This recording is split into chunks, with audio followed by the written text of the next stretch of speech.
ओम शरणागत दीनार्थ परित्राण परायणे सर्वस्यार्ति हरे देवी नारायणी नमोस्तुते। या देवी सर्वभूतेषु बुद्धिरूपेण संस्थिता नमस्तस्यै नमस्तस्यै नमस्तस्यै नमो नमः। नमस्कार, स्वागत है आपका आचार्य वाणी। मैं आचार्य विक्रमादित्य आपके साथ हूँ और आज का विषय हमारा जो है वृषभ राशि वालों के लिए जनवरी के अंतिम भाग में ग्रहों का योग कहाँ उनको ले जा रहा है। देखिए, सबसे पहले तो समझ लें कि वृषभ राशि वालों, ये जनवरी का अंतिम पीरियड आपके लिए बड़ा महत्वपूर्ण रहने वाला है। बहुत सुंदर योग बना रहा है आपके लिए, कई मामलों में लाभ के योग बनेंगे आपके लिए। खासतौर पे ओवरऑल देखा जाए तो ये दिन आपके लिए आगे बढ़ने के सुंदर योग बनाते दिखाई दे रहे हैं। बस कुछ बातों को ध्यान रखते हुए कार्य कर लेंगे तो बहुत सुंदर रहेगा आपके लिए। देखिए, इन दिनों विशेष तौर पर आपकी राशि के अनुसार यदि हम बात करें तो विशेष तौर पर कई ग्रहों का परिवर्तन का योग बना जनवरी के अंदर। 2024 जब से आरंभ हुआ है आपके लिए बहुत महत्वपूर्ण योग बना रहा है। नए संपर्कों को साधने के योग देगा, कई इस प्रकार से आगे बढ़ने के योग देगा। और बहुत सारे लोग जो पहले आपके अगेंस्ट काम करते थे वो भी आपके दोस्त बनने के रास्ते बना सकते हैं। तो ऐसे में सम्मान प्राप्ति के लिए ग्रहों का योग बहुत सुंदर रहने वाला है। आप समझ लीजिए ग्रहों का योग क्या है आपके लिए। यदि इन दिनों विशेष तौर पर हम बात करें तो एक ग्रह सूर्य परिवर्तन की तरफ अभी गए और सूर्य आपके भाग्य में जाके बैठ गए। लेकिन एक कष्ट जो है, सूर्य से एक भाव पहले अष्टम भाव में तीन ग्रह उपस्थित है, मंगल शुक्र बुध, और सूर्य के एक राशि भाव बाद शनि महाराज उपस्थित हैं। कहा जाता है ज्योतिष के दृष्टिकोण से यदि सूर्य के आसपास बहुत सारे ग्रह एकत्र हो जाएं तो वो विप्लवकारी उपद्रव योग बन जाता है। तो ऐसे में पूरे विश्व के लिए योग बना हुआ है, तो ध्यान रखना चाहिए सरकारों को। विशेष तौर पर भारत में तो विशेष तौर पर ध्यान रखते हुए कार्य करने की जरूरत है। ऐसे में ये योग विशेष तौर पर आने वाले कुछ समय में सूर्य जिस प्रकार का योग बना रहे हैं वो कई प्रकार के प्राकृतिक आपदाओं के योग भी देते हैं, और ये सब ग्रहों का योग तो हम बता ही रहे हैं। तो अब आपके लिए ग्रह क्या करेगा वो भी आप सिलसिलेवार तरीके से समझ लें।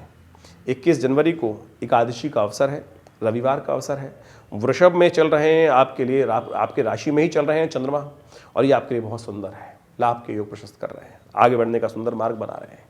इस दिन सुंदर तरीके से पुत्रदा एकादशी का योग बना हुआ है। भगवान विष्णु का सुबह सुबह पूजन करें, उनका आशीर्वाद दें। उनका पूजन करके देखिएगा परिवार में समस्त प्रकार से शुभ होने के योग अच्छे बनेंगे, आपकी हिम्मत अच्छी रहेगी और पॉजिटिव रिस्पांस देने के योग भी दिखाई देते हैं। तो ये भगवान विष्णु का पूजन करने से आपके लिए ग्रहों का योग अच्छा रहेगा। लेकिन स्वास्थ्य में थोड़ा सा पेट संबंधी रोग, कमर संबंधी रोगों का ध्यान रखते हुए आपको कार्य करने की ज़रूरत है, और थोड़ा सर्दी से बचते हुए कार्य करने की ज़रूरत है आपके लिए। और तो क्योंकि बृहस्पति महाराज लगातार पूरे आने वाले आधे वर्ष तक आपके लिए जिस प्रकार से कुछ शारीरिक तौर पे उपद्रव देने के योग देते हैं, तो ऐसे में गौ सेवा नित्यपति करें आप तो आपके लिए अच्छा रहेगा। चने की दाल का कुछ दान करें समय समय पर तो आपके लिए अच्छा रहेगा।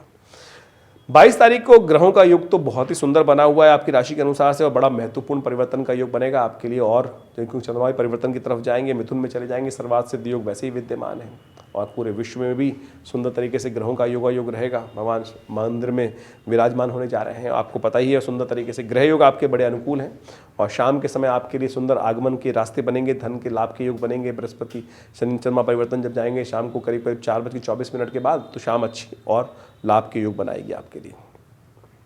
22 तारीख की यदि हम बात करें तो ग्रह गणना के अनुसार से 23 जनवरी को मंगलवार का अवसर, भौम प्रदोष का योग, और ये बहुत सुंदर योग है। ग्रह आपके लिए सुंदर तरीके से अनुकूल है। ऐसे में माँ दुर्गा का आशीर्वाद, भगवती का आशीर्वाद, माता जी का अपनी आशीर्वाद लेकर जो भी कार्य करेंगे तो उसमें सफलता मिलना निश्चित दिखाई देता है। तो इसलिए विशेष तौर पर खीर का भोग लगाकर भगवती को और उसका भक्षण करके आप यदि पूजन करके आप कोई भी कार्य करेंगे तो उसमें अच्छे से लाभ के योग अच्छे बनते दिखाई दे रहे हैं। भौम प्रदोष भी है, और इस बार पूरा सुंदर योग बना। साल के में पहले साल के पहले महीने में ही 2 बार भौम प्रदोष का योग बन गया है। तो ऐसे में कष्टों को निवृत्त करने के लिए, यदि उपद्रवों को शांत करने के लिए आपको विशेष तौर पे हनुमान चालीसा का पाठ, सुंदरकांड का पाठ और साथ साथ भगवान शिव का पूजन अवश्य करना चाहिए। और हमने भी विवेकानंद योग आश्रम में इस सुंदर योग को देखते हुए कष्टों से निवृत्ति के लिए सुंदरकांड का कार्यक्रम रखा है, जो शाम को करीब 6 बजे से आरंभ होगा और चलेगा करीब रात्रि में करीब 11 बजे तक। तो आप भी भंडारे में सुंदरकांड में भाग लेने के लिए सुंदर तरीके से आ सकते हैं। लाभ मिलेगा, भगवान के ईश्वर की कृपा आपके साथ विराजमान रहेगी। 24 जनवरी को चतुर्दशी है और सुंदर तरीके से बुधवार का अवसर है, और ऐसे में सुंदर तरीके से ग्रहों का योग आपके लिए भी अनुकूल बना हुआ है। चिंता ना करें, आप अपनी चाल में मस्त रहकर काम करने का प्रयास कीजिए। केवल माता जी का आशीर्वाद, बड़े बुजुर्गों का आशीर्वाद लेकर, बड़े गुरुजन का आशीर्वाद लेकर काम करिए। माँ की कृपा से आपके लिए दिन अनुकूल ग्रहों का योग रहेगा। और साथ साथ 25 जनवरी की बात करें तो उस दिन पौषी विशेष तौर पर पूर्णिमा है और साथ साथ बृहस्पतिवार का अवसर है और आपके लिए ग्रहों का योगायोग बड़ा सुंदर बन रहा है। बस थोड़ा खर्चों का ध्यान रखना है आपको, ऐसे में थोड़े खर्चे ज़्यादा परेशान कर सकते हैं। अननेसेसरी समय बर्बाद करने का योग थोड़ा ऐसा दिखाई देता है कि बेकार के कामों में आप थोड़ा व्यस्त ज़्यादा रह सकते हैं, तो थोड़ा सा अपने कामों में थोड़ा ध्यान ज़्यादा रखें तो आपके लिए अच्छा रहेगा। ग्रह योग परिवर्तन की तरफ है, इस दिन सत्यव्रत भी है और साथ साथ माघ का स्नान भी आरंभ हो रहा है, तो ऐसे में स्नान दान का बड़ा महत्व शास्त्र में बताया गया है। बस अपने समय का सदुपयोग करिएगा। परिवार के कोई लोग, दोस्त लोग आपके समय को बर्बाद करने का रास्ता बना सकते हैं, थोड़ा स्वार्थी होकर काम करेंगे तो आपके लिए अच्छा रहेगा। 26 तारीख को ग्रह भी आपके अनुकूल दिखाई देते हैं, तो इसलिए आप सुबह सुबह गौ पूजन कर कर माँ का आशीर्वाद लेकर काम करें, लेकिन बस सामाजिक कार्य ज़्यादा रहेंगे ऐसा दिखाई दे रहा है और समय थोड़ा सा वेस्ट होता दिखाई दे रहा है। तो ऐसे समय को आपको उपयोग करने का प्रयास करना चाहिए, अपने पर्सनल कामों को सुलझाने का प्रयास करना चाहिए। तो ऐसे में ग्रह अनुकूल है और लाभ मिल सकता है। बड़े लोगों से मिलते हुए कार्य करें तो इस समय को यूटिलाइज करना आपको चाहिए। बड़े लोग संभ्रांत लोग, बड़े विचार वाले लोग वो आपको समझेंगे और आपके लिए अनुकूल योग बनाते दिखाई देंगे। आपको उसका लाभ लेने का प्रयास करना चाहिए। 27 जनवरी को ग्रहों का योग बहुत ही परिवर्तन की तरफ जाएगा, बड़ा अद्भुत योग बनाएगा। बृहस्पति के साथ चंद्रमा का योग जिस प्रकार से आपकी राशि बनेगा, ये कहीं ना कहीं से धन लाभ का और विशेष तौर पर संपदा का लाभ का योग अच्छा बनेगा। ट्रेडिंग में कहीं ना कहीं लाभ देने के योग दे सकता है, तो ऐसे में आपको आगे बढ़ने का प्रयास करना चाहिए। शनिवार का अवसर है, तो ऐसे में हनुमान जी का पूजन करें, शनि के निमित्त कुछ उड़द की दाल इत्यादि का दान करें, ये आपके लिए अच्छा रहेगा। इसके साथ साथ एक बात का और ध्यान रखें कि 27 और 28 तारीख को अश्लेषा और मघा नक्षत्र हैं। जो जातक मूल जन्म लेंगे वो उनकी मूल शांति अवश्य उनके माता पिता को करानी चाहिए। कई बार ये योग बनता है और इसको माता पिता बड़े लोग इग्नोर कर देते हैं और बहुत सारे लोग मानते भी नहीं। हमने देखा है कि जब मूल शांति वृद्ध काल में भी जाके बड़े बड़े होने के बाद भी कराई जाती है तो ग्रहों का शुभ फल ही आता है। उससे पहले तो ग्रह यदि कितने अच्छे बैठे और मूल शांति नहीं कराइए तो शुभ फल देंगे ही नहीं। और ये मूल शांति आप कभी भी करा सकते हैं। हमने अपने आश्रम में विशेष तौर पर 27,000 इस मंत्रों का जप करने की सुंदर व्यवस्था बनाई हुई है, तो आप भी इसका लाभ ले सकते हैं। फ़ोन नंबर्स आपके सामने स्क्रीन पर हैं, इससे आप सब चीज़ों को समझना चाहिए। 28 जनवरी को जैसे हमने कहा कि मूल शांति के लिए विशेष मघा नक्षत्र रहेगा, तो इस बात का ध्यान रखते हुए कार्य करें। ग्रह अनुकूल है, बिल्कुल पॉजिटिव। विशेष तौर पर वृषभ राशि वालों को इस समय का पूर्ण यूटिलाइज करते हुए कार्य करने का प्रयास करना चाहिए। लेकिन फिर भी क्योंकि बृहस्पति आपके लिए 12वें भाव में चल रहे हैं, तो वो कहीं ना कहीं थोड़ा सा हल्के हैं, तो उसका ध्यान रखते हुए कार्य जरूर करना चाहिए। तो उनका निमित्त उपाय अवश्य करते रहें। ग्रांग ग्रीन ग्रौंग से गुरुवे नमः, पीली चीज़ों का दान, ब्राह्मणों की सेवा, ये सब कर कर आप अपने बृहस्पति को जो आने वाले 4 महीने तक उसको ठीक रखते हुए कार्य करने का आपको प्रयास करना चाहिए। गाय के निमित्त जैसा हमने कार्यक्रम के आरंभ में कहा था, चने की दाल का दान भी कर सकते हैं, वो भी आपके लिए अच्छा रहेगा, अनुकूल रहेगा। 29 तारीख को सोमवार का अवसर है, संकष्टी चतुर्थी है। ग्रह आपके अनुकूल हैं, तो आप अपनी चाल में मस्त होकर काम करने का प्रयास करें। लेकिन मंगल इन दिनों अष्टम भाव में चल रहे हैं, ध्यान रखिएगा।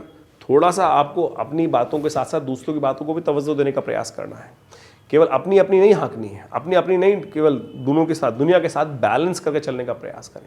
पाप और पुण्य के बीच में ना फंसे, जो आपके लिए योग्य है थोड़ा उसको समझते हुए कार्य करते हुए करेंगे तो अच्छा रहेगा। संकष्टी चतुर्थी है, भगवान विष्णु का भगवान गणेश का विशेष तरह पूजन करें और तिल का दान करें, तिल से यज्ञ करें, तो आपके लिए शुभ योग बनेंगे।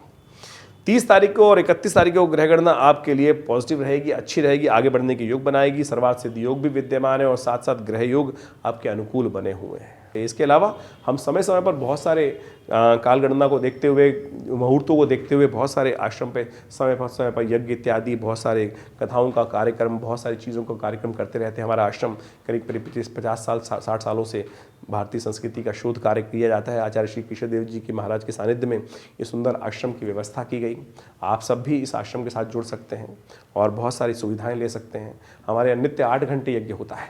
रविवार के दिन उस यज्ञ में सब लोग सम्मिलित हो सकते हैं और सुंदर हम लोगों ने पिछले करीब 10 वर्षों से इस यज्ञ के अंतर्गत आजकल रामायण का स्वाध्याय भी आरंभ कर रखा है। वो जो कार्यक्रम रहता है इस रविवार को सुबह करीब 8 बजे से लेकर 10:30-11 बजे तक, उसमें भंडारे का सुंदर कार्यक्रम रहता है।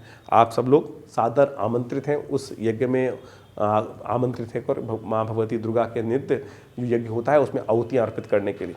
माँ भगवती का सुंदर श्री विग्रह है जो मुल्तान से 1947 में आया, उनका भी दर्शन आप सुंदर तरीके से हमारे आश्रम पर आकर कर सकते हैं। बड़ा चमत्कारी शिव विग्रह है, 500 साल पुराना भगवती का शिव विग्रह जो आश्रम में आज भी विद्यमान है।